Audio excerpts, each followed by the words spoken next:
Hello and welcome to the Google Cloud Vertex AI Hackathon.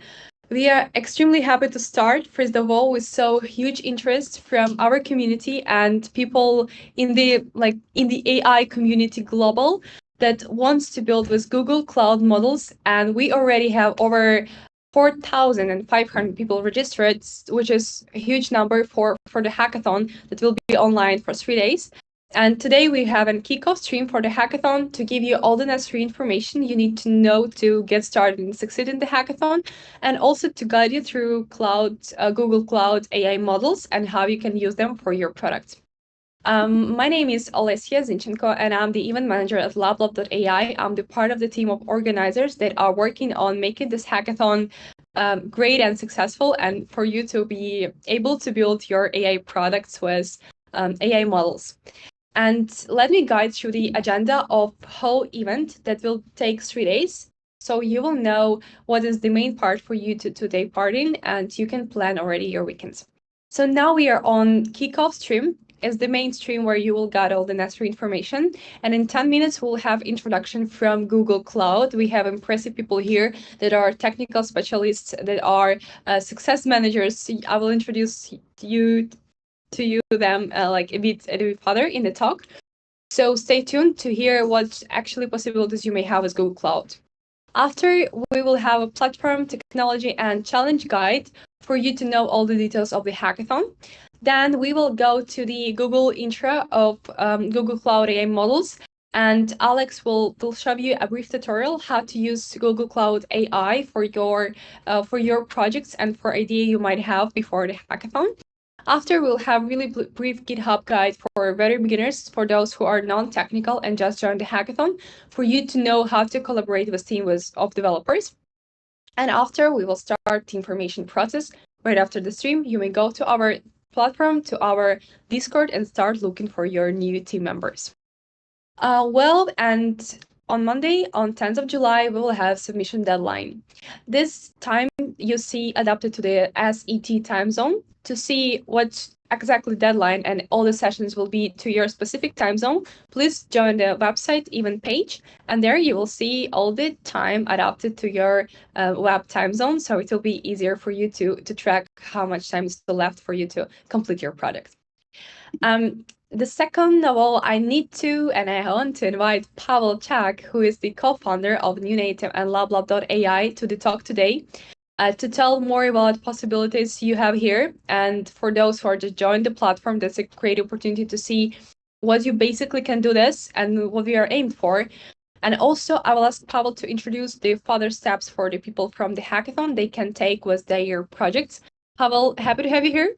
And I'm inviting you to the stage. Now it's your turn to tell about lablab.ai. Hello, everybody, and thank you, Olesya. Hopefully, everybody can hear me okay.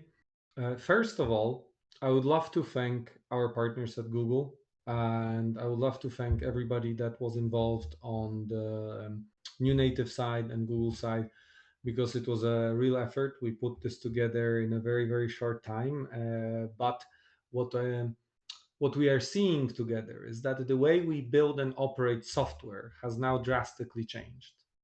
And to move fast, to be first, and to lead the innovation means that we have a distinct advantage. So if you are joining this event, it means that you now have this advantage because you're going to be building with the most advanced AI systems from the Google suite. You'll be building with the best people in the world, handpicked by our team to create something wonderful. So Just to tell you a few words about lablab.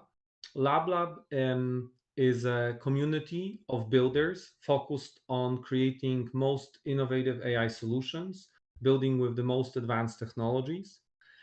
We try to bring you the most innovative solutions basically every week, and we invite everybody to build together. Sometimes, like today, we cannot onboard the 4,000 or 5,000 people that wanted to join us today, so we needed to pick 1,000 people only.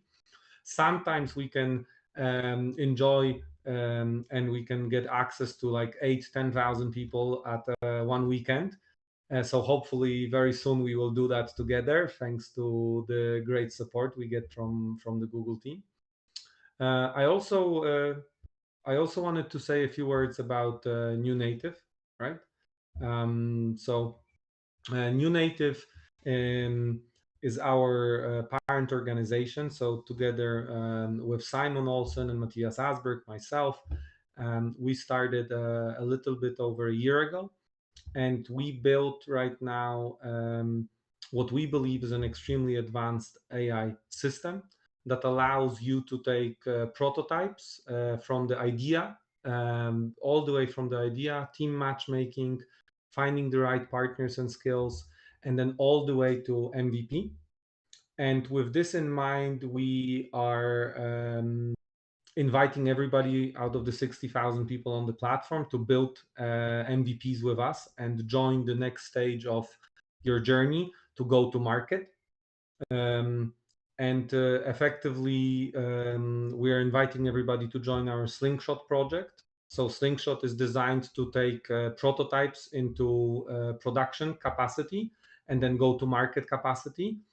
And hopefully you can join that project. You can also join wonderful programs from Google in the accelerator space. So Slingshot is an online accelerator that gives you a 5-week program. It's a no equity program, and effectively there's a next step after you complete your submissions. So why is it important to build something and to create a project and to submit it? Because it's the first step on an entrepreneurial journey. And the way that the market is evolving today and the way that people are starting to use large language models and other AI systems is going to introduce a new era of prosperity. And we strongly believe that this is the way to use technology to solve big problems. And if you are here, if you're joining us, listening to the stream, or you sign up to the hackathon, in our book, you are already winners, right? You're already the tip of the spear. You're like the bleeding edge of technology. So let's not make a mistake here. You are the forefront of a completely new wave of technology that will be created. And thanks to lablab, New Native, and Google, you get to start this journey today, and you get to continue it, hopefully creating extremely exciting and valuable projects. So I would like to welcome everybody. I would like to thank our partners again from Google, and invite the next speaker to the stage. Thank you, Pavel. Thank you for sharing, and especially regarding Slingshot, we just shared a link about the program, like with more information about the program itself in the Twitch comments. So if you are interested, what you can do with your project right after the hackathon, check it out. It's a great opportunity for you, especially if you will be in the top teams. You will get a spot in the Slingshot. So check it out definitely if you think to go further.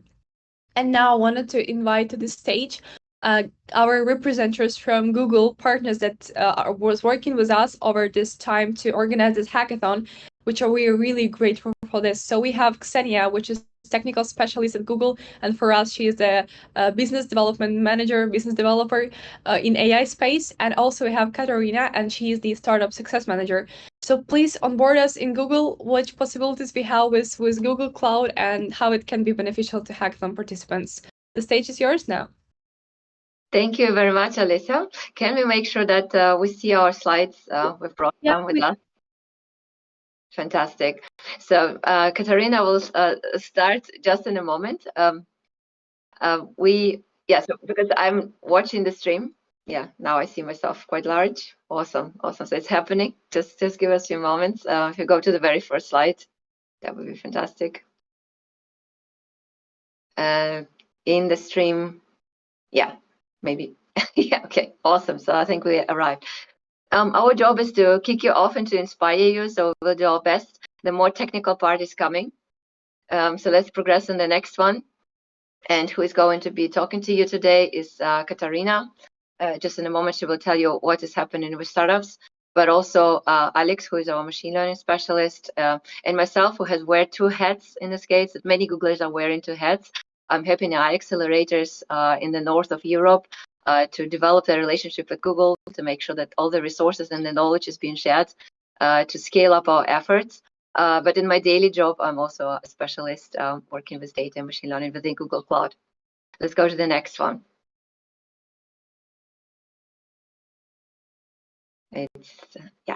Thank you very much.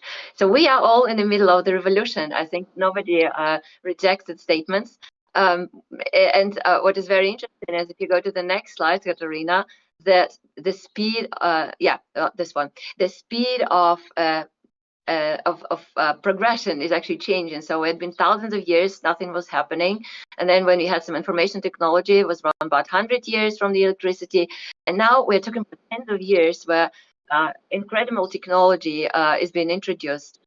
What happens now is, in the nutshell, is that humans can interact in the most intuitive way with machines, which was not known before.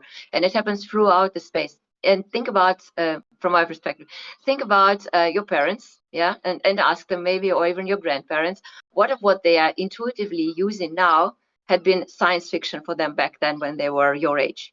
And that probably it would be an interesting answer. I don't know if somebody of them were dreaming about cleaning robots or pictures which had been magically transformed for you. And with that in mind, think about what is science fiction for you today, because very quickly, much quicker, you see this changes of thousands and tens, much quicker it will be science fact. And that's what I want to emphasize. Pavel already made a great introduction.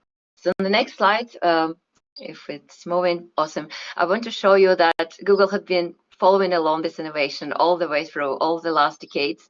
We have been experimental with machine learning. We have in 2017, we published the very first paper announcing transformers, which are then brought into T5 model on top of TensorFlow framework, and many, many more innovation was coming. But for us, what's important is that we are optimists and we are really trying stuff and are trying to give it to everybody. This is in the nutshell Google. And nothing else is happening right now with us introducing both consumer and enterprise solutions. Also, what is very important to us, even that POM, of which Alex will be talking more, is the model of today.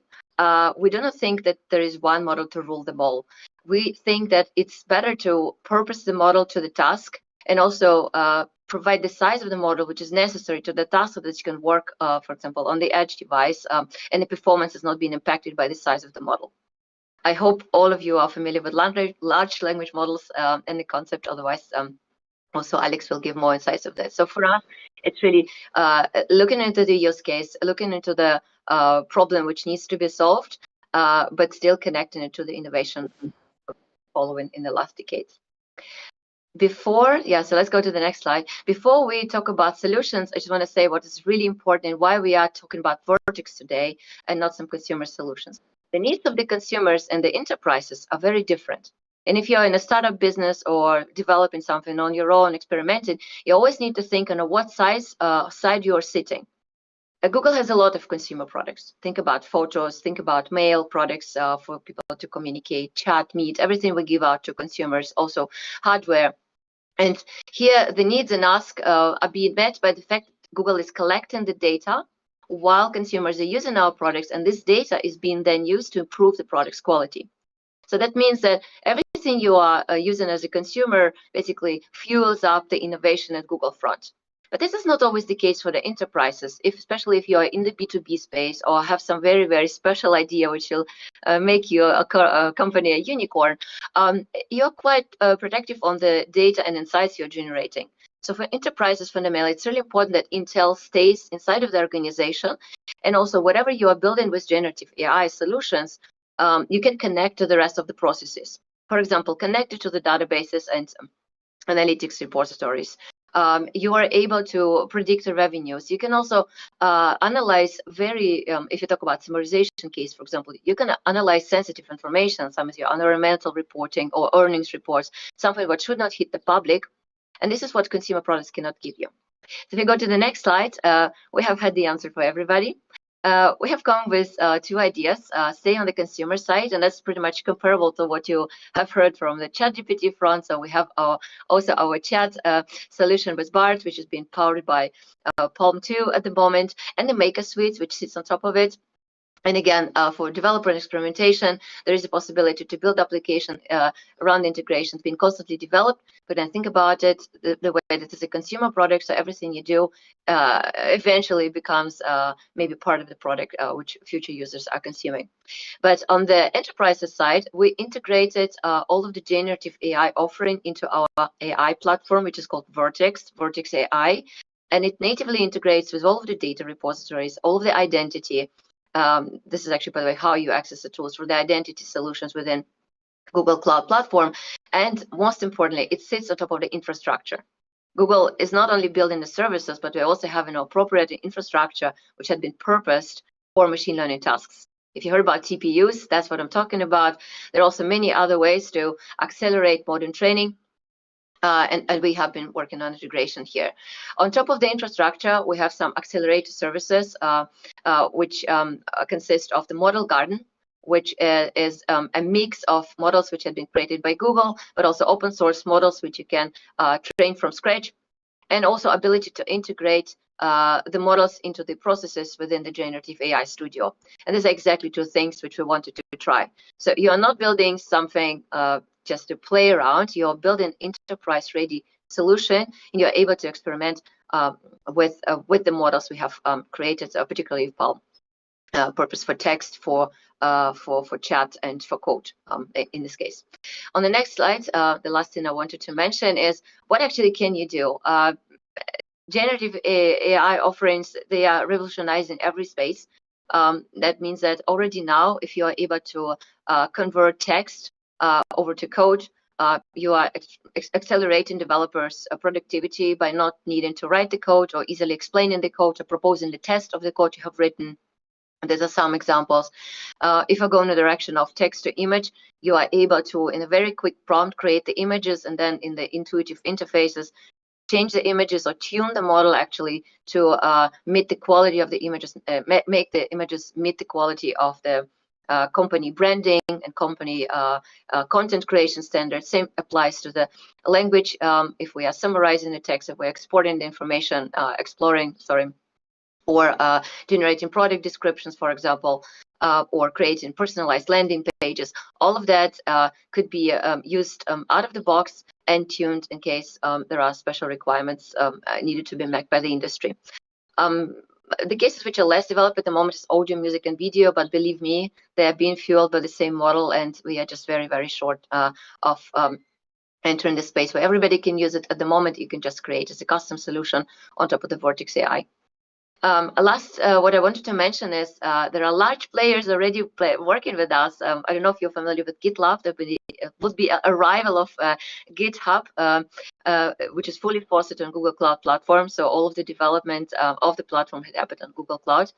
And they are already using now generative AI for generating security rules for development security operations, but also for code summarization, the cases I've described for you. Code autocomplete, the model has been trained on 20 languages right now. Some of the licensing aspects, code explainability, and it's working in chat and in text version. But also here in Anthropic, they are using our infrastructure in order to actually train the open source models which you're playing with. With that, I would like, if you want to learn more, I've posted the link, so check out what all the customers are doing. But with that, I want to pass over to Katerina, who can tell you what the actual organizations, the startups are doing with our solutions and how we are supporting them on the way to progress. Katerina, the stage is yours. Thank you, Xenia. Katarina here. I'm Startup Success Manager for the European market. And adding to what you just said, I just wanted to point out that also up-and-coming businesses are increasingly building on top of GCP. And I've just picked 3 random startups all over the world that are doing that. For example, Glean, they're providing some kind of enterprise search and knowledge discovery platform using LLMs and deep learning models. And then they pair this with a custom knowledge graph to make like contextual and relevant answers for the employees using this tool. And they're building on top of Google Cloud's normal infrastructure and also AI services.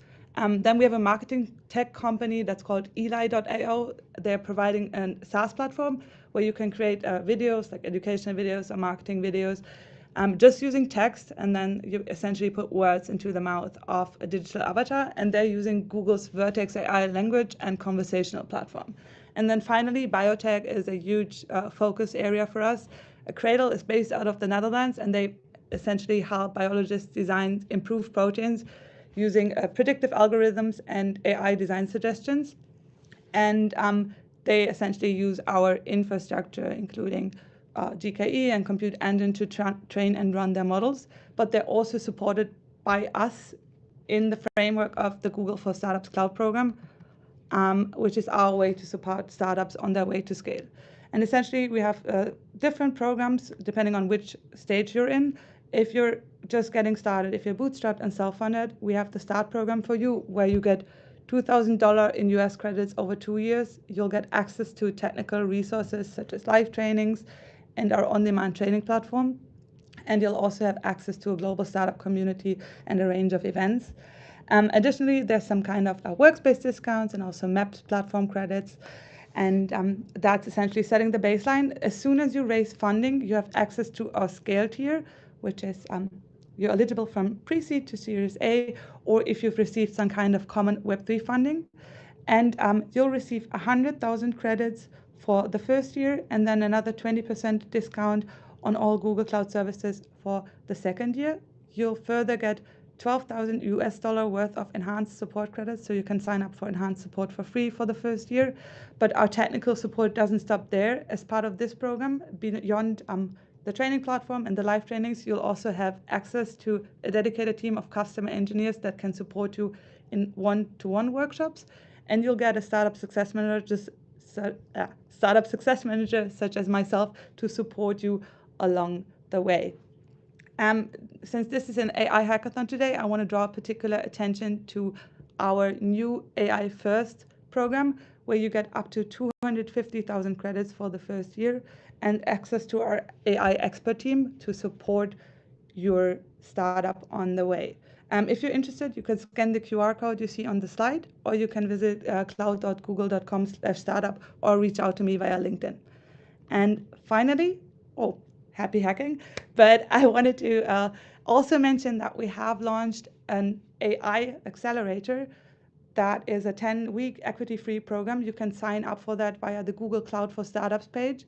And you'll get access to our DeepMind experts, so it's definitely worth giving a shot.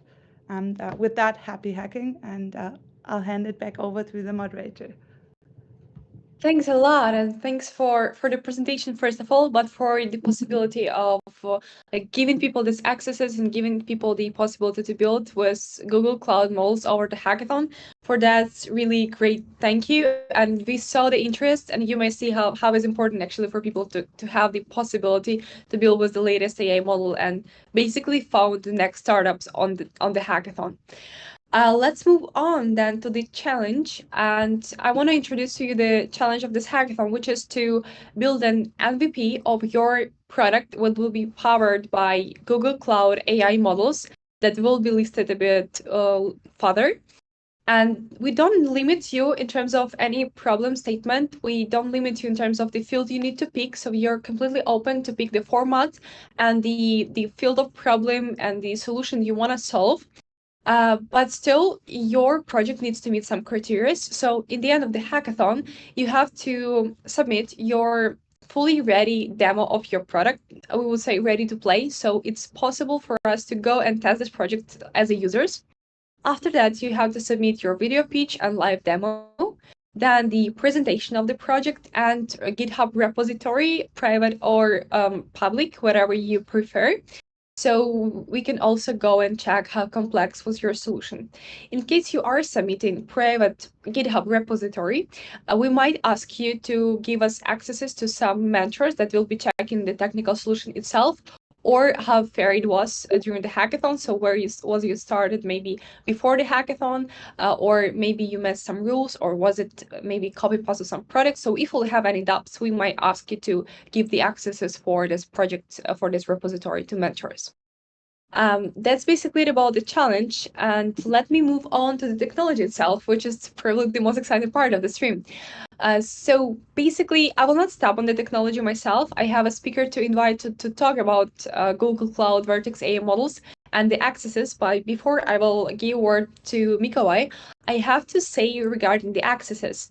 So basically, for this hackathon, we are onboarding 1,000 people, like giving the accesses to and possibility to build with AI models by Google Cloud. And saying that, it doesn't mean that if you didn't got an access, you cannot join the hackathon and build. Even if one person from the team has access, you still can join this team and build with them. So it doesn't necessarily mean that you kicked off from the hackathon because you didn't get an access. Else, if you are a non-technical person, you also don't need this access. So make sure if you, for some reason, didn't get an access to the models, you still can join any team that do have access and build together with them. So also, I want to ask my team to send once again in the chat the link for access request form. So if you still didn't submit that, please make sure to do this during this kickoff stream because we will close the registration pretty soon. So make it in time. We already reached 1,000, so you still have some spots available, but please make it as fast as possible. Mikołaj, I'm giving word back to you, and please onboard us in the models we can use and maybe some details about how to get access. And anyway, if I didn't get access, what should I do? The stage is yours now. Hello and welcome. So regarding the models we will be able to use throughout the hackathon, we are talking about the generally available models that are available through Vertex APIs. So the keys will be distributed to you via email, and those keys allows you to call the prediction endpoints that are provided by the Vertex API from the code level of your apps. And regarding the models, we'll provide you with the URL where you can review the models that you can use. But basically, if you are maybe already for some reason familiar with a model garden, basically every model that is available there should be available to you in the predictions endpoints. If that is not a case for some reason, then please let us know and we'll look into it. We'll be rolling for the first time using the following setup on the Google Cloud platform. So if there will be any hiccups, also please us know. The entire team is on the support throughout this entire event, so we'll be here trying to help you down the road. So happy hacking and see you around. Thanks a lot. Thanks for sharing with us the access details. Mikołaj, let me ask you, can people build with their own accounts, not going through the access process? Will it be possible for team to complete hackathon with this? Yes, of course. You can start hacking with the free Google accounts that you can create on your own. Again, we'll provide you with some support for that matter, in order how to spin up your own private account. Throughout the event, we will also distribute some additional credits, so you can top up your account and basically develop for longer periods of time. So we got you covered here as well. However, the difference between the service account keys that you will receive from us and those that are free are the quotas. So our keys are more suitable for ongoing development because they allow you to send more queries per minute than the free accounts. So that's the main difference. Obviously, all the models that are available on both kinds of accounts are the same. However, the keys that we'll provide you with allows you to send more queries a minute. That was pretty technical details. Okay, so people can do this, fine. And also on our platform, we do have a guide how to do this. So you will got all the information that you need to get started and start building, basically. Thank you, Mikołaj, for joining us, and thank you for giving us these details. And I know that you will be on Discord and as other mentors from technical side supporting in case you will have any problems or struggles with access to the model. Thanks a lot for joining. And let me Thank you. move on telling about the technologies. And here, as I mentioned before, in the end of the hackathon, you have to submit ready to play working demo of your project. And here is two platforms we can recommend to you to host your demo there, which is Streamlit and Replit. Also, you can use any other platforms that you prefer or any way to showcase us how your application work, but please make sure to make it possible for us to have this user experience right after your your project will be submitted so judges can better evaluate your product. Let's move on. And what I want to share is that all the information regarding how to use technology and boilerplates and links for documentation you can find on one page on our lablab platform, which is lablab/tag. There are boilerplates for all the technologies, and which basically means that you got all the information how to get started with links for all the useful resources. Check it out definitely before start hacking. And announcing the prizes as a prize for this hackathon, as Mikołaj already mentioned, all from everybody that submitted the access form and got accepted. So 1,000 people will get vouchers for $100 extra for your personal accounts, which means that you can continue building and try out and testing Google Cloud models and even after the hackathon. So that's a great bonus for everybody that joined the hack and wants to continue building. And also people that will be winners of the hackathon, one team that will be winner or maybe more, we'll see. They will get a spot in Slingshot Accelerator program. So right after the hackathon, you will be able actually to scale your product and launch into the market. We want to give you this opportunity together with credits we are giving to all the teams in Slingshot that will help you building and go further with your solution. Let's move on to the hackathon guide. Before we'll move on to this hackathon guide means basically onboarding into the platform itself. So you will see what you can do with the platform, how to basically start and fastly perform and start your building process. But before, I want to ask everybody on the stream, which is more than 400 people, guys, who is the first time in lablab.ai, who is completely new to this? Please press 0. Let's say I will see that, and I will see how relevant is this section. And who already was on the hackathons, you also can press the number of the hackathon you already participated in. We will see how exciting it is. I see so many new people. Great. Okay. Okay, half of the hackathon somebody did. Cool. I see a lot of new people. I'm happy to then start the platform and Discord guide. So basically, we have 6 really basic step-by-step guide how to succeed in the hackathon. Step number 0, you're picking the hackathon. Now you are on Google Cloud Vertex AI. It can be any other hackathon you want to pick for the future. Then you have to create or join your team. Once you enroll to the hackathon, you have your own dashboard, and I will introduce you to the dashboard a bit further. But still there you have an options to create your team if you already have really strong idea or join one. After you will meet your team on Discord or on any messenger, you can communicate with your team. Then you will work on your concept, brainstorming and defining the final idea. In this process, mentors can help you and give you okay go on the best ideas, so you can easily pick 2-3 concepts to discuss, book this session with mentors, and then got this feedback, instant feedback, and okay go for the best idea you'll work on. After that, you have a long process of building your prototype over 3 days before the deadline, and on the last step, you have to submit your solution. But actually, it's not the last step. Also, you can have step number 7, which means go further and apply to the Slingshot Accelerator and build a startup out of the product.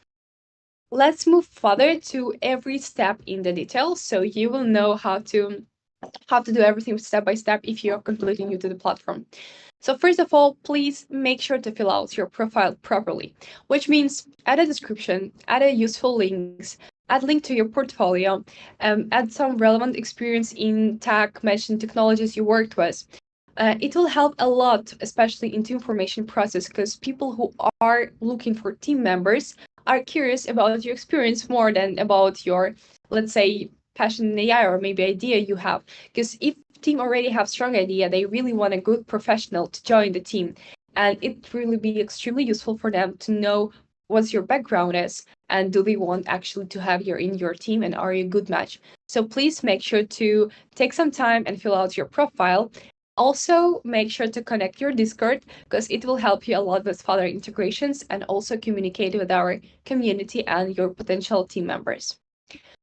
Let's move on to the team creation process.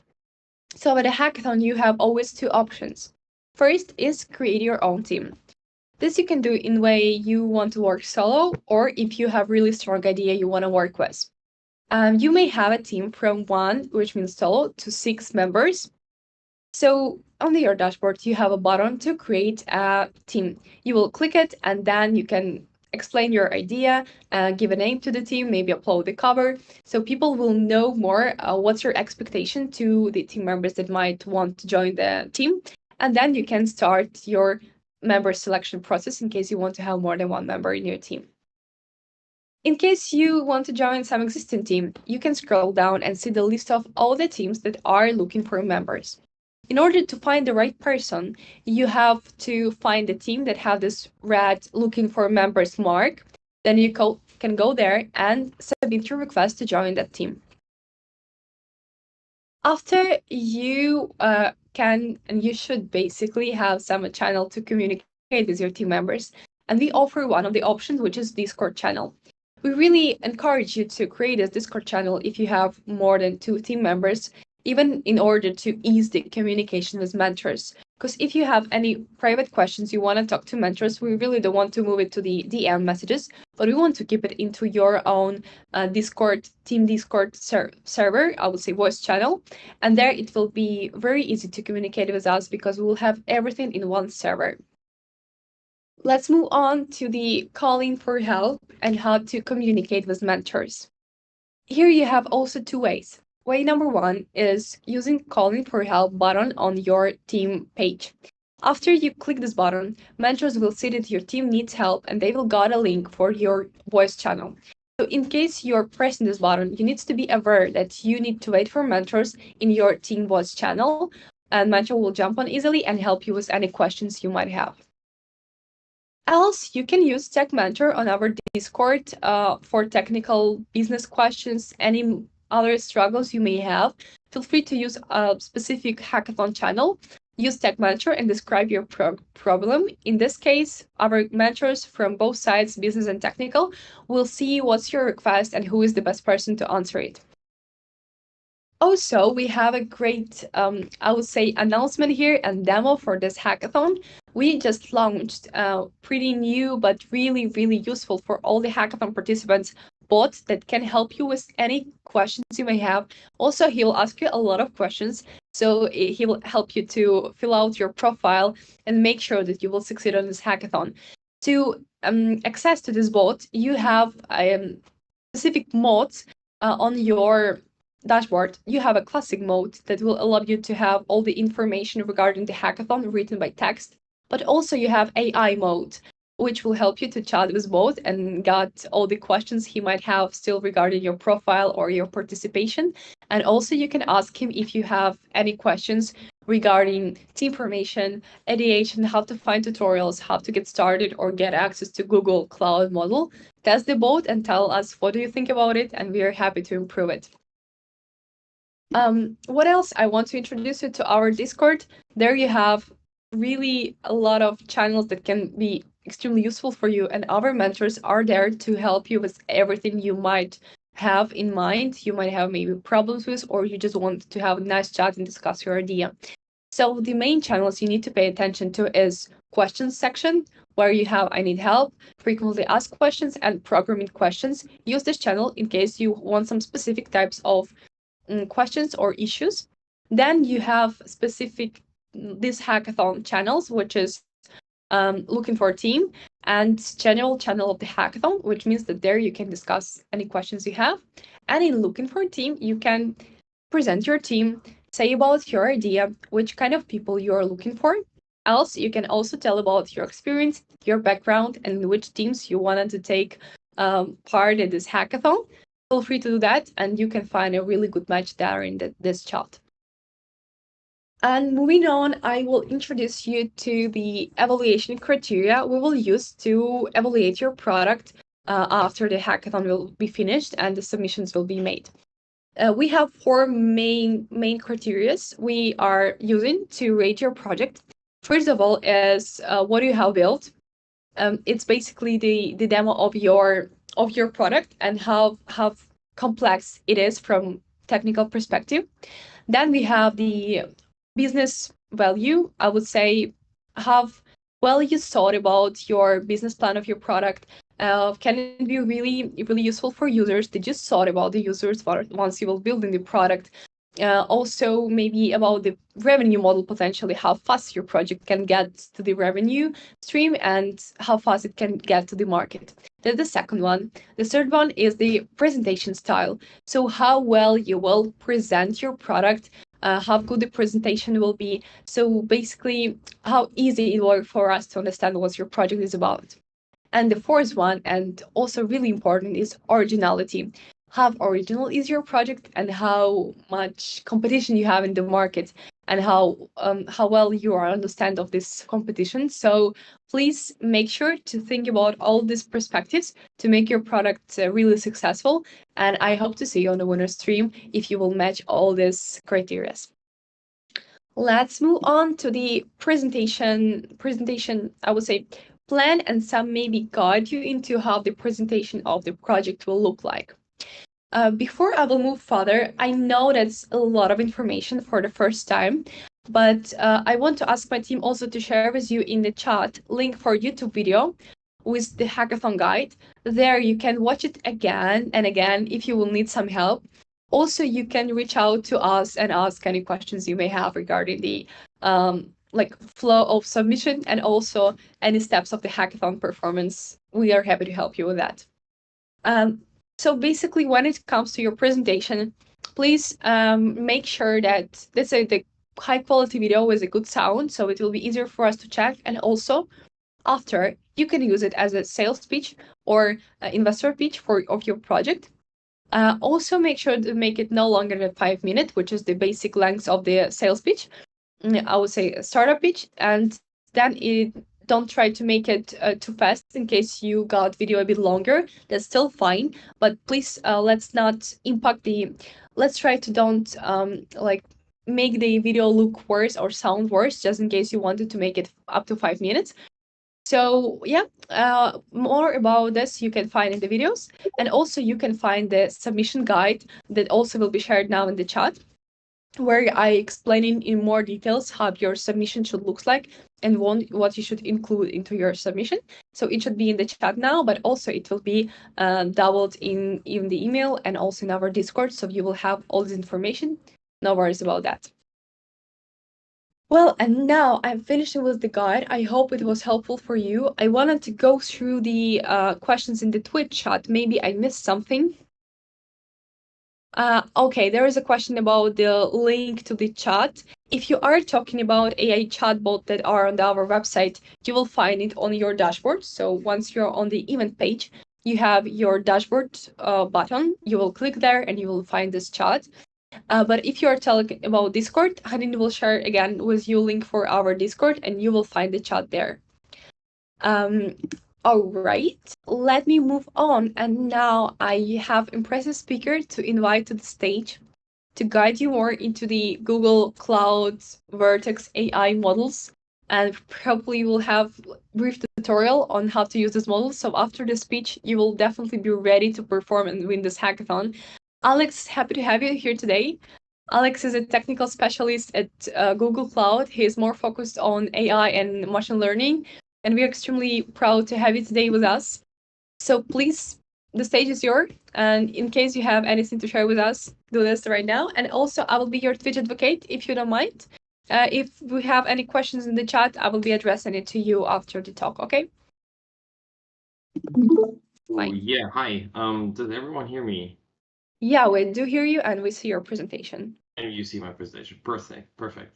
Okay, cool. Thanks for having me, first of all. Very great stuff what you're doing, and yeah, happy to be part of that and introduce a little bit on what we were working on the LLM side, on the foundational model side.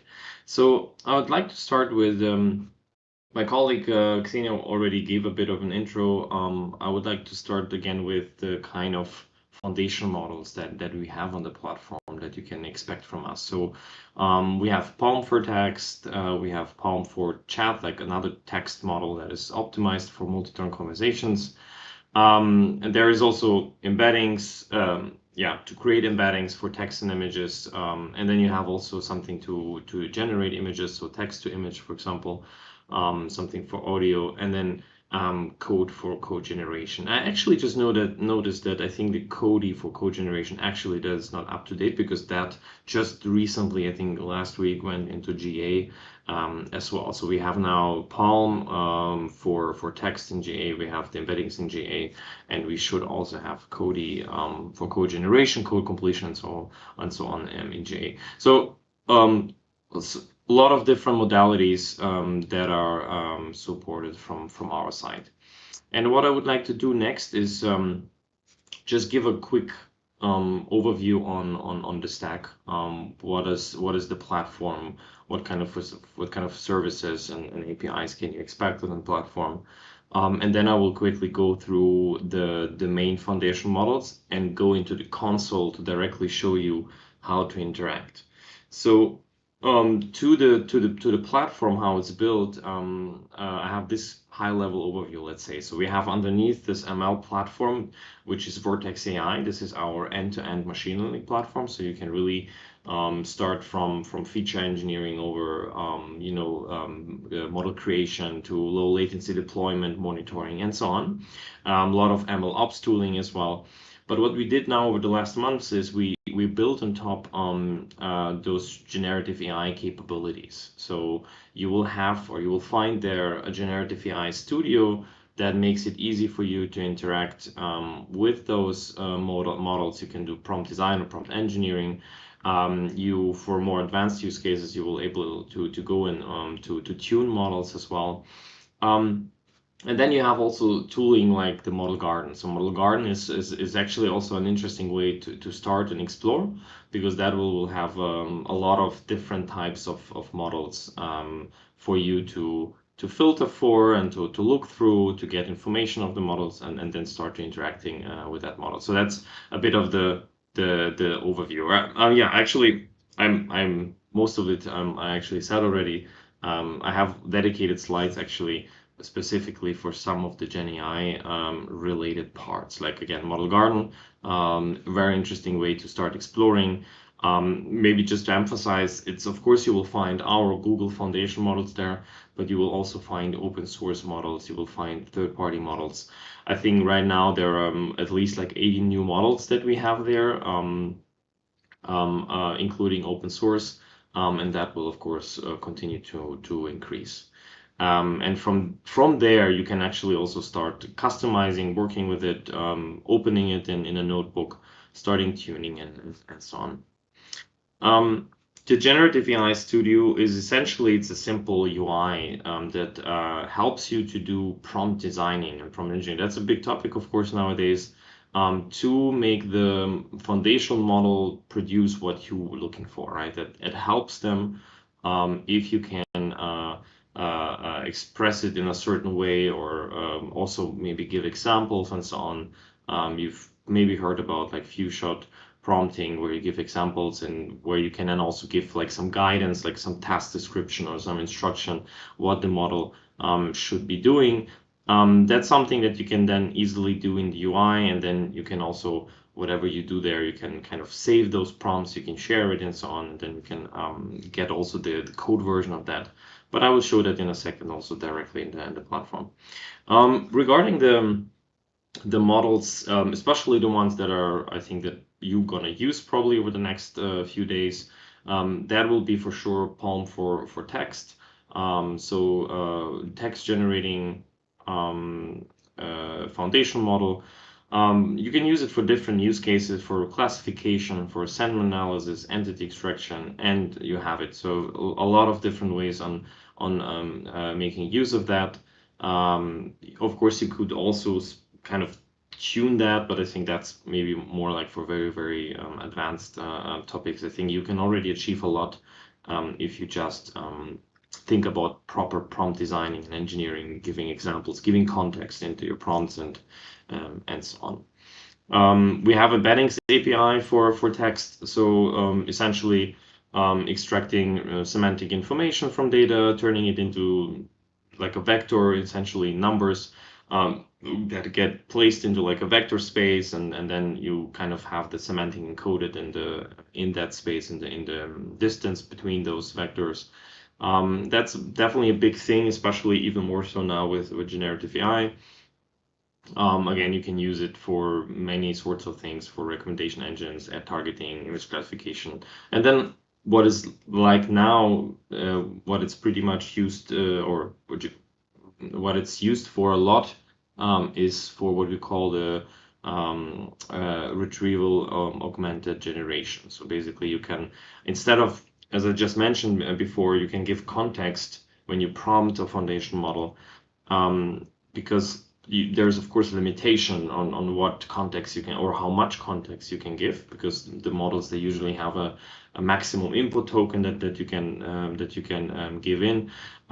You could do it through retrieval, essentially. So someone is querying something, you take that, with that information, you retrieval, let's say, the context that is more relevant from like a database, like a vector store or something like that, and then give that as a context, and so on. So yeah, we have a service for that as well. Matching engine is, for example, one of those services, but of course there's a lot of open source tooling that is quite quite useful and quite successful nowadays. And like LangChain, and then if you probably heard about ChromaDB and others that can be, of course, used here as well. So yeah, and then maybe lastly, Kodi API. So we have, as I mentioned in the beginning, that's already a GA. So that one is actually coming with several flavors.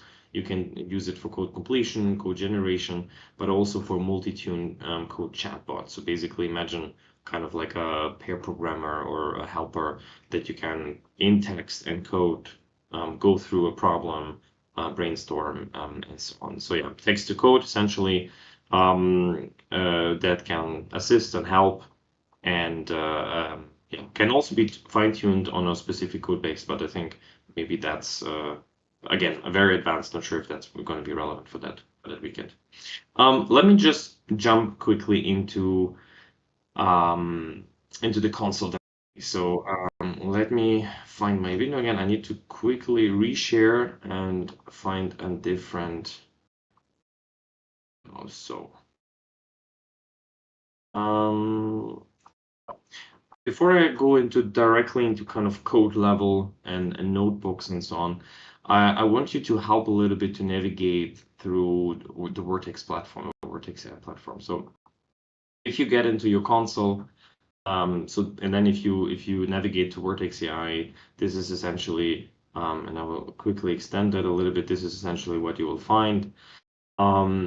And I mentioned in the beginning, Model Garden is one way to get into this, like looking through different models and what you want to use. And as I said, of course, you will find our foundation models here.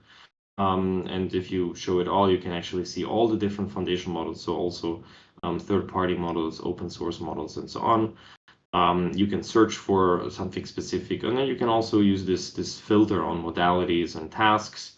You have language, vision, tabular, but also on the task side, generation, classification, and so on. And then even on features, like if you want to go for open source, for example, you can do that here as well. So let's maybe try. So if, for example, you would want to look for a vision model that can do some sort of, let's say, generation, just filter for it, and then you find already some here. Here on top, we have a Stable Diffusion, or like an open source model.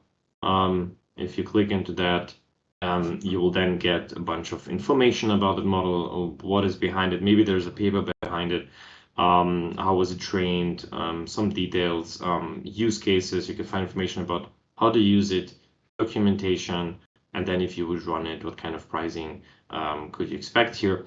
And as you see here, that's actually quite nicely done. There is a really tight integration with the platform, on the platform. So if you would want to open that in a notebook and start hacking, you can then just directly click here on the Colab and then start interacting with that and working on that.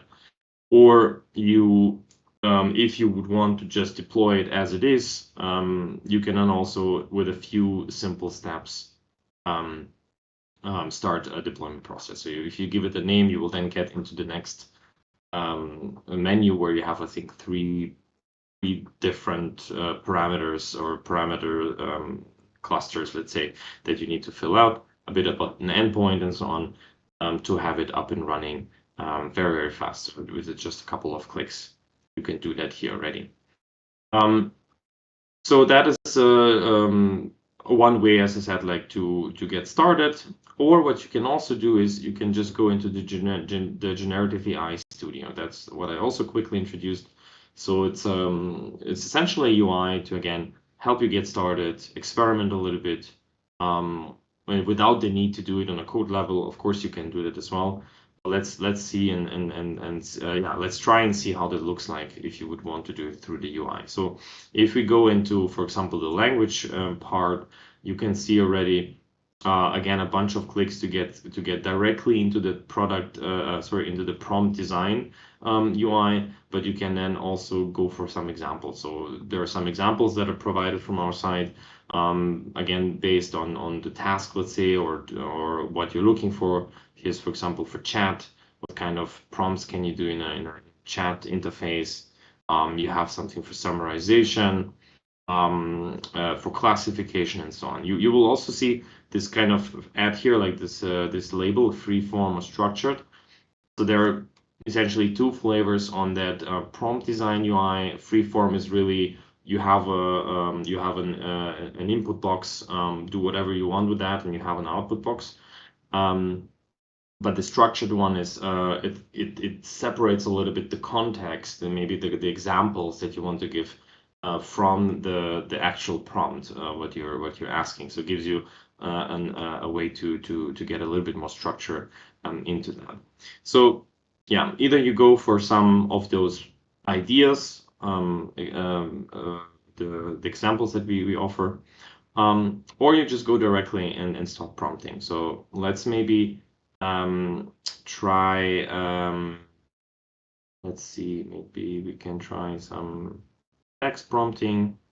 Yeah, very simple stuff like, I don't know, please draft me a job description for a program manager role, something I'm just on top of my head, essentially, just to have something. But before I execute it, just a few guidance here on the right side. So you will have a possibility to parameterize that that prompt. First of all, starting with choosing the model, but then changing the temperature, token limits, top K, top P. I think for the ones that are maybe not that familiar yet with working with foundation models, temperature is essentially, it's a bit like a measure of like how much creativity you allow. The more temperature, the more, let's say the vector of all the possible words or tokens that can come after the next one, the ones that are predicted, is longer, and it can actually choose from many different ones, even the ones that maybe have a slight less probability, which then of course opens up the possibility to make it a bit more, yeah, let's say creative and more elaborative and so on in the type of text. So that's kind of like a non-technical way of seeing it. But if you want to have more details, just go on this question mark here, and then you will understand what that setup, yeah, exactly is doing. So with my example here, let's maybe just submit it. Let's see what comes out of that. Again, it's just to have an example. So there we have it, very fast, just a few seconds. You have a full description. job description. So, and then what you can also do, if at some point you want to, go between UI-based exploration and then maybe go back to code in a notebook or something like this, this is essentially how you can then do it with the Vertex AI SDK for Python. So Python code here, how to do that programmatically. Also a curl version, Python Colab, and so on. So that was on the just simple text generation part. Maybe let's look also quickly into the code prompt. I find the code prompt actually also quite interesting, even though it works essentially in the same way. So again, familiar UI for now, I think, and let me just find a good prompt here. So for example, let's maybe take that one example. Let's create a full classification model using an MNIST dataset. Let's maybe put a bit of more temperature, and then let's see what it will generate. And it should come up with a full PyTorch model. So even if you want to create like non-Gen AI models, that can actually help you in generating that code for you. And as you can see here, of a very nicely structured PyTorch code, even with some comments, and also giving you sources so that you kind of can check and see what exactly. So the sources are essentially where did it get that information that it generated that code out of, and then you can see whether that is like proper code and yeah, I think it's just good to know where this is coming from. So yeah, that's like one example here. Let's see if yeah, actually, I like that one example as well, because just also to demonstrate that, let's see, that you can even create a full HTML web application. Very simple, of course, but also whether it's like Python and some ML libraries and frameworks or simple HTML, it will create you that full code that you're looking for. What you can also do, so for example, we'll continue, so code chat. So chat is essentially, it's optimized for multi-turn conversation. So I think you probably all know it on the simple text generation part. So that's why I'm not showing that. I'm just showing you just a simple, I'm just showing you the chat version of that, let's say. That's where you can start to converse and start like, asking questions to continue, let's say, in your conversation. Like just a very simple example here. Let's say, please create a Python function that takes a year and tells whether it's a what is it called, leap year. So let's see, just as a very simple example, to have a little bit of code. So that's what it's generated. And what you can do now is you can go on and ask something like, please create unit tests for this function. So you create a function and you can just continue on talking about that. Similar like with simple like text to text or text generation, but like more in a code form, where it's a bit of a combination actually as well, because you can see the bot is also just answering with normal text. And there it is, it created some unit tests for that. And again, if you want to have that as a code form, you just click on the link, take it, and then you can move on to a code lab or a Jupyter notebook or something like that. Talking about this, so at that point, I just want to go quickly and also show a little bit in code form how to work with our Vertex AI SDK. So first of all, if you want to work, for example, in a Jupyter notebook, how to get started. If you're looking for So you can do that in Colab. That's something that Google offers as well. But then if you want to use your Vertex environment, what I would recommend is to go into Workbench. I want to save that. Continue. And spin up a user managed notebook. So that's essentially a managed Jupyter notebook or Jupyter Lab. That's the easiest way to get this kind of environment. You just go in your notebook, you select what kind of environment you would like. You can also, of course, customize it. As soon as it's spin up, it maybe takes 2-3 minutes. You have that link here, and that link essentially brings you where I'm now here. And the first thing that I would then do is to use that command, git clone, and then just clone out the Google Cloud Platform, the official generative AI repo from Google Cloud Platform. And if you do that, you will then have that generative AI folder and that side here. And if you go on language, you will then have some intro code labs to introduce you to the SDK, to the how to work with the foundation models and so on. I have a few examples open here. Let's start maybe with text summarization. So I already kind of pip installed or upgraded the library here. So I just need to essentially say, let's import the text generation model, and then you can already just start with generating the first tasks here. So I load the generation model into that one here, and then I have my first prompt. So this is how I prompt it. Again, you can see that you're actually giving a bit of an instruction here, what to do. Then comes the context, and then you request a summary, all just within that prompt variable, and then you can just hit it. And there it is. It generated one in, I think it's 3 sentences as you asked for. So you asked for no more than 3 sentences. There are different ways. You can also, for example, use TLDR instead of summarize. Essentially, it's doing the same. And again, you just use the predict generation model.predict method to do that. You can also do it in bullet points. Again, you just essentially just specify what you want. Dialog is a little bit more interesting, I would say, but essentially it's still just text.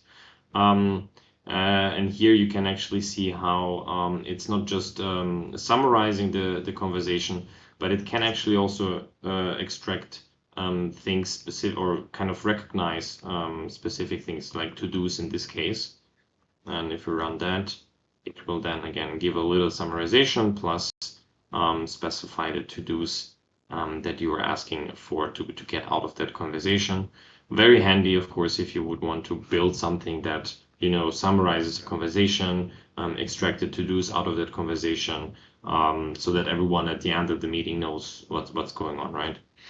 And plenty of other examples here as well.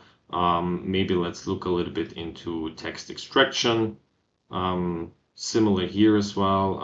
You just pip install or upgrade, then you load the model, and then you can do extraction as well. Works also very nice. So here you're asking for some technical specification, and it is able to not only to pull it out, but then also structure it in this kind of key value pair in this ticked schema, basically. Or here we have here respond only with the text provided, essentially. So answer question and only respond with the text provided. So that's actually very interesting to because you might know that hallucination is quite a big problem with foundational models. One way to kind of mitigate that issue is to give context and then instruct the model to only respond from that context, out of that context. So that's essentially very important when you want to use it in a way where factuality is very important, and you need to have like a response that is not just made up, Yeah, that makes sense essentially. So in that case, I think, yeah, it's basically recognizes that this is network error and gives you an answer to that issue here. And then maybe lastly, just a few words. I'm not going to go too deep into this. I'm also not, let's say, like a full expert in LangChain. But LangChain is a framework for developing applications that are powered by LLM. So it needs it takes away a lot of the complexity, let's say, that you have with working and building on top of language models. If you think about all that prompt designing that you do, you kind of need to have a systematic way of using it. So LangChain helps here, especially with on integration and agents. And you can now use a Vertex AI foundational model with LangChain AI. So the Vertex AI models are indeed, or the foundation models are part of the official or officially integrated into the LangChain Python SDK. So as soon as you set it up, it makes it, and I did a few, yeah, I did again like the update. So to just get started, it's very simple. Let's maybe go through just the first few examples. You will have a bit of a rate limitation here, just because we have a quota on our foundation models. So that's just a little bit of a helper code here to go around that. So yeah, you basically just build a model. You pointed to a Vertex AI foundation model. Text Bison is like one of our text-to-text or text generation models. You kind of parameterize it here through those parameters, and after that you can already start interacting with that. So in a very simple way, you can see like how clean that looks like now. So that's essentially my prompt now. What day comes after Friday, and I just call the LLM function, and then it will answer that to me. So very, very clean, very simple, very similar then also with chat. There's kind of like a structure that LangChain give you, is like there's a system, so that's the context, and then you have the human and the AI responses. And with that, you can then again, in a very simple way, interact with a chatbot essentially, and then continue kind of like continue in this conversation. Yeah, works all fine, and I'm not gonna go too much into details here. I will leave it up to you, but that's just one recommendation on some sort of like extra tooling that can help you when you want to go the path of building full apps that are powered with LLM. And if you want to use it, it's, as I said, fully integrated with our foundation models. Okay, and with this, I'm at the end of everything that I wanted to show you.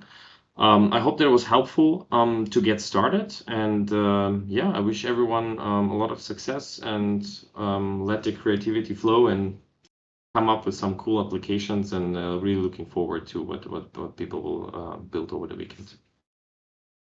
Thanks a lot for the long session, which was really, really great for us to check it out. And I'm sure that, guys, just in case, that will be open for you after the stream, so you can rewatch it and use it as a guide for you for this hackathon. But I will not let you go because I still have some questions. So let me then ask you, first of all, there's a question: can you share a link to the notebooks that you just shared on the stream? You can actually share it with me on Discord here, and I will add to people to the Twitch chat. What else we have? Can we? Where can I look for real-time speech recognition?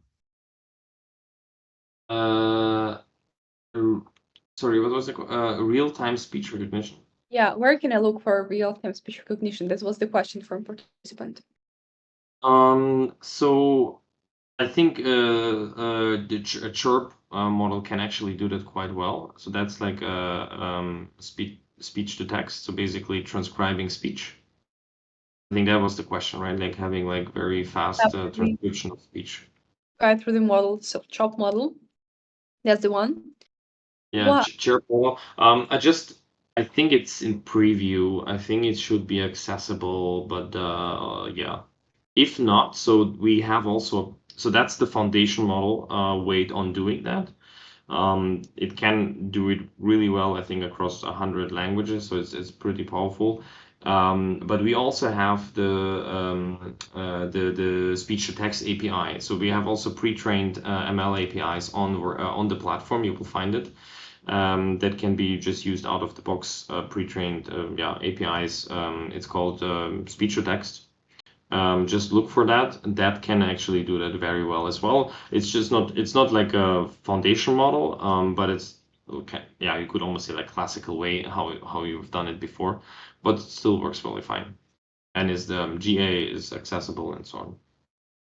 Let me then ask the next question, and I'm sure it was about some specific models that you were sharing with us. Is maximum output token limited to 1024? So no, so that's I think the input token, and the output token should be at so it's at least 4K, but we're planning to increase it to 8K. I'm just not sure if that is already there or not yet. So if it's I think it's at least 4,000 or 4K. But very soon it's gonna be 8K. So we're talking like really over the next few weeks. It should be 8K. It will open up even further, but that's a bit more like on the roadmap, let's say. We're looking forward to this, definitely. Then we have a question. What would you use for text completion suggestions? Text completion. So that's a good question. So for text completion, you can still use the Palm model, but a smaller one. So there we will have a Palm for text in 4 different sizes. The only caveat here is please check which one you have available. If you have different sizes already available, if you see other than Bison, text Bison is kind of like the middle way that is kind of quite capable, but still fast and not too expensive. That one would be already good as well. But I think if you have check it if you have access to something smaller like Otter or Gecko. I think my colleague Xenia shared it in the beginning.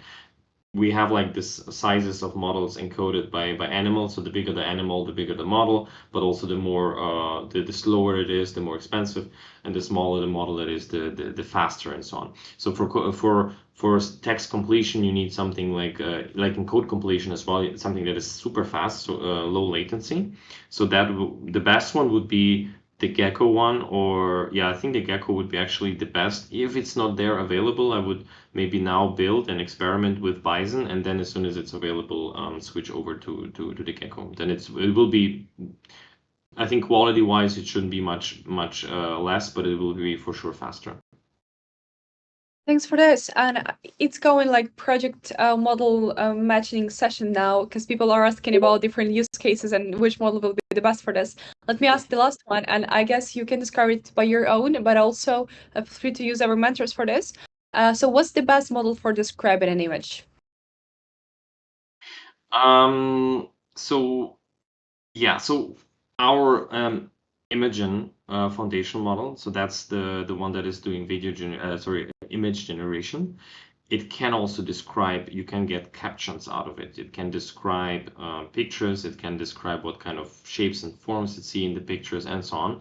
The thing is just that because this is kind of like still under trusted tester, it's not fully available yet for public. So I'm not sure if you will be able to test it out this weekend. I'm sorry for that. It's a bit like we're almost there to roll it out to full public. But right now it's still a bit closed up.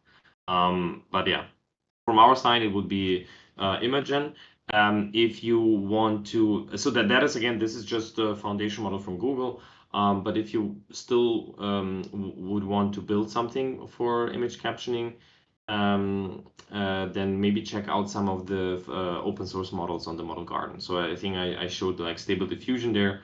I'm not 100% sure if Stable Diffusion is good in capturing what's in a picture, but maybe one of them can do that. I think there's another one. What was it?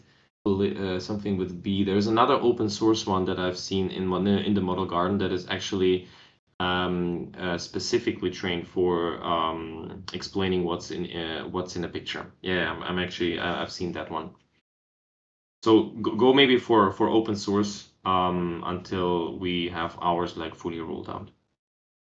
All right, but I'm sure once there will be more models, we'll have more hackathons. So stay tuned also on lablab.ai. That should be more. Keep some of your ideas also for the next hackathon. So I have three last questions. There are really a lot, but I will move all of them to mentors. Let me then ask you, so what languages was embedding model trained on? Maybe link to the list. I'm maybe a human technologist, not sure. So maybe you already have an answer, so I'll give it to you. What languages were embedding models trained on? I think it was a mixture from what I've seen. It was a mixture of English language, of international language, and code, from what I've seen. So it is pretty mixed from what I've seen. Now list so far, or can we? Maybe you can guide us where we can find the list. Is it the research paper or where? I'm not sure if there is definitely a blog announcement for our embeddings API. So either it's there, I can share the link. Usually, if it's a paper or a code base or anything behind that, usually that's also linked in that blog post in the announcement. So happy to share that as well.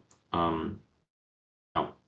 Yeah, please share it with us, and I will move on to the next questions, and all the links we'll share right after the talk, so you can focus more on answering. Let me ask then, how many API calls per second do Chirp Palm 2 Imagine supports at maximum capacity? Or you can also source of the information. Let me see because I just had this quota. This is a question that I get a lot from nowadays, so I always have the quota page open.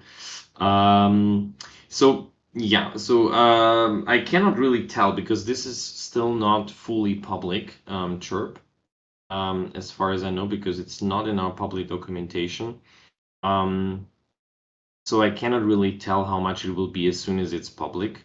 I would probably guess it's somewhere similar to where we have current quota to for the text generation, for the code generation models and the text embedding models. Unfortunately, I don't have any other info than that Okay. right now. One last question, one last one. I see a lot, but guys, please reach out to mentors. We cannot take that much time on the stream. Are there any information regards vector storage integrations with Vertex, or do they need to find another services? So I usually advise my customers in two ways. So we have a service, a managed service that is doing sort of which is a vector store and is doing the embeddings and then the mapping to those embeddings. I think also plus the ranking of the mapping of what it gets out of the store. So it's called Vertex Matching Engine, which is yeah, essentially approximate nearest neighbor search, but it's a very high scale service. So you get the most of it if you have really, we're talking about millions of embeddings and you need like a super low latency or a large scale, because this is kind of like a beast of a service that is really used. So it's more something for production where you need low latency, where you need to high scale, and you need to kind of have something that scales fast with you. That's where I would recommend that. For playing around and experimenting, I think you will probably find some open source ones that are working well as well. So there's like I've seen like ChromaDB and others being used. I've played around with that myself as well for just in a code lab, let's say, or in a notebook. I think that is sufficient for the beginning because Vertex matching engine is really a very production ready high scale product. So if you're at that point, definitely look into this. For everything else, maybe just see what else is there. Maybe check out some open source tooling. Fine, thanks a lot. There were a lot of questions, and let me ask one final, and I will let you go. Honestly, so how we can communicate with you? Tell us maybe like some touch points, any social media we can interact with you after the sessions if we would love to. Sure, yeah. I'm on Twitter. I'm on LinkedIn. I think that's where you could reach me. I think that's the best. I don't have anything else on social media. Try to limit it. Direct messages or anything else like people needs to know about? Nothing specific. I really will try my best to respond. It's sometimes hard to keep up with messages coming in, but Okay. yeah. And then of course like for that event, I'm trying to make myself available as possible as well, also on Discord. Right, But on Discord. Cool. Yeah, guys, you heard this information. So if you need any like further questions, if you want to clarify something, you have Discord. Still, and you have LinkedIn in any platforms, but please make sure to use also our mentors for answering all the questions regarding Google models. So we'll not spend time answering the question that our answers are pretty obvious for us. And also, yeah, the stream will be recorded. You will find this recording right after the stream, so can access it like in a few minutes after we'll finish the stream. Alex, I want to thank you a lot for joining us today. It's a big pleasure for us to have you on the streams and to have a partnership with you as well regarding this event. And I hope to see you after on Discord. And so far, thanks a lot for joining us. thanks for having me. Pleasure. Thank Thank you. you. Bye. Bye-bye. Guys, let me then introduce the next session. It will be pretty short and it's for everybody who are completely new to AI and I will say coding as well. We want to make for newbies and for non-tech people and GitHub guide from Fabian, and he is one of the developers from our lablab.ai team. So check this out if you are completely new. And after, I will have some further information for you regarding the accesses that you were asked a lot and regarding what will happen next after this session and how to get started with the hackathon. Fabian, the stage is yours. Hello and welcome everyone. In this tutorial I will show you how to use GitHub for your hackathon project. So let's get started. First, head over to github.com and then create a new account with the sign up button right here. I've already done this, so after you completed the sign up you will come to this site. And this is basically the GitHub main page. And right here, to create a new repository, you can go to the top left to this plus icon right here and click New Repository. Next, you need to select an owner. Just select yourself in this case. Then you can give your repository a name. So for now, I will just go with Hackathon Test Project. You can give a small description to your project.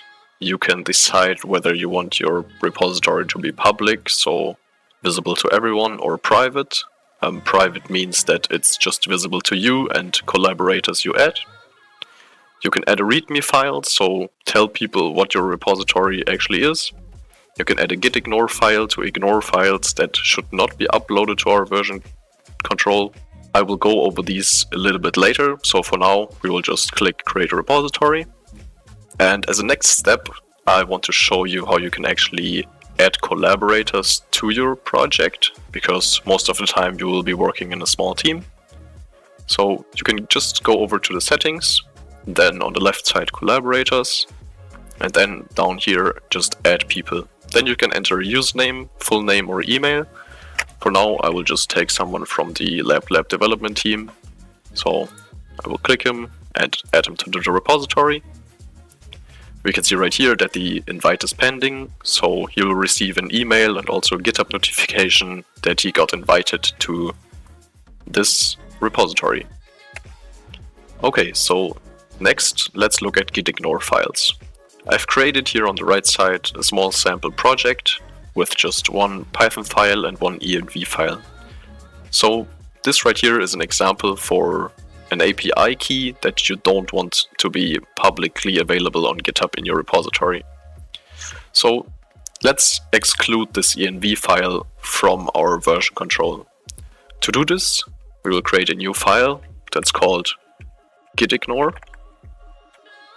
And in this gitignore file, we can just type in the name of the file we don't want to be uploaded to GitHub. So on this file, it's .env. And to actually confirm that this will not upload to GitHub, we will use the command git init to create a new Git repository locally on our machine. And right here we can see that these two files now got added to our repository, so it's just main.py and the gitignore file, but not our .env file. So let's upload this to GitHub. We can use these commands right here to actually upload it a little bit faster. So first we will add all our files and we will create our first commit, switch on the main branch, add the remote origin, and then push all files to our remote repository.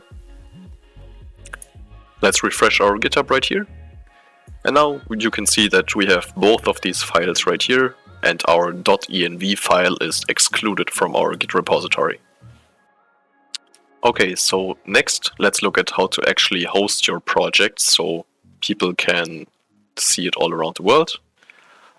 So right here we have three different platforms. Vercel, this is great for all kinds of web applications, mostly JavaScript, but also Python. You can just click here Start Deploying, connect your GitHub, and then after it's connected you can just select your repository right here, and most of the time it's actually a zero config deployment, so you can just hit deploy and everything will work out of the box. So that's great for JavaScript and Python web projects. Then next is Replit. On Replit you can basically host any code in any language and you can run it in the browser, so it's super useful. And the last thing is Streamlit. Streamlit is great for Python applications. You have some really good components you can use to actually create a web application really fast and easy. I hope this small guide was very helpful for you. You can also find this in written form on our lablab AI tutorial page. Thank you for watching, and I will see you next time.